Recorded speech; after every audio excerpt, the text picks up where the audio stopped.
Welcome in the 8th section of Spring course, and in this section we'll be looking at the Spring REST and web sockets.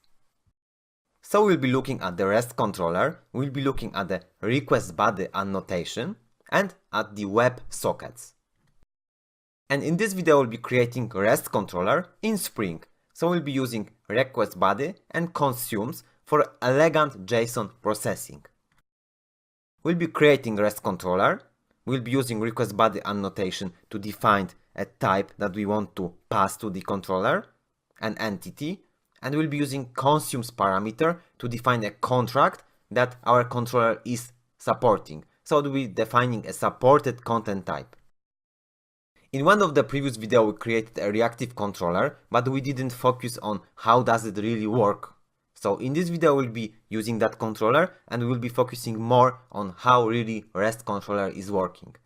So when we created a new controller in Spring and we want it to be a really REST controller, we need to add an annotation REST controller.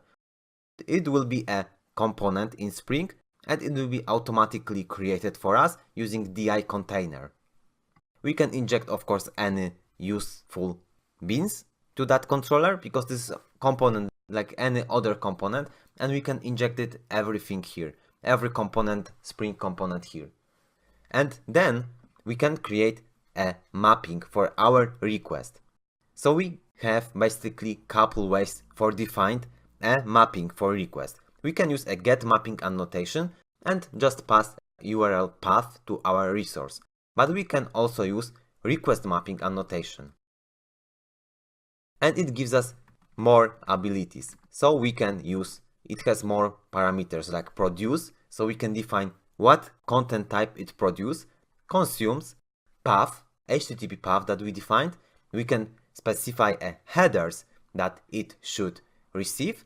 We can specify a HTTP method. So let's say we want to be put method, then we can define it as a put, for example. So we have a lot of useful options, but we will use a get mapping because we just need to create a simple get request here. Sometimes we want to use a controller to create new resource. So then we want to use a post mapping annotation because new resource should be created using post HTTP method. So we are defining a URL path and consumes. So we define that this endpoint will consume an entity in an application JSON format and only in that format. And any entity will be modeled with the Java Pojo object. And our entity is a travel DTO. So this is just simple object, but we need to remember to annotate it with a request body annotation. And Spring will know that this is an entity and should be treated as a JSON, parsed from JSON to the proper Java class. And let's test that behavior using Postman.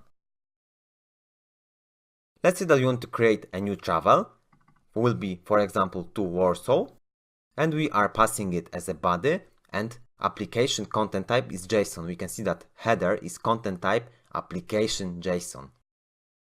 We are calling a post, but we have wrong endpoint. We are calling post and it returns OK. But if we will specify some other content type, for example JSON version 2, it will return 415 unsupported media type because our controller is not able to support that. We didn't define that our controller is able to parse that request and response with some meaningful value. So this is an default behavior of Spring when we defined a consumes data type.